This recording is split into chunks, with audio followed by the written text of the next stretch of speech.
Ayan guys, nandito po kami sa Tiangge kung tawagin guys. Dito po kami sa Bahay Pare. Nag-Tiangge po kami kasi naghahanap po ako ng ulam. Kasi wala po kaming ulam guys, kaya nandito po kami. Medyo malayo 'tong pinupuntahan namin guys, ayan. Maraming taong namamalengke dito po guys kasi napakamura po ang mga bilihin dito guys sa Tiangge. Maraming mga tinda, mga iba-ibang klaseng mga tinda guys. Mayroong mga gulay, mayroong mga prutas, mayroong mga damit. Marami pong mga tinda guys, yung iba. Yan, mga nakatrapal po diyan guys 'no. Maaga po kami pumunta diyan, 'yan maraming tao kanina, ngayon para paunti-unti na lang po ang tao guys 'no, pero marami kaninang umaga guys. Maganda kasi 'pag maagang-maaga kang pumunta diyan guys kasi hindi masyadong mainit tsaka presko pa ang mga isdang bilhin mo.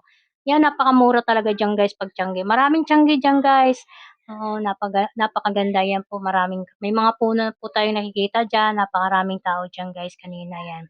Ayan, may mga tilawang tinda diyan guys, napakaganda, napakaraming tinda, may mga damit, meron din siyang mga ukay-ukay na mga tinda diyan.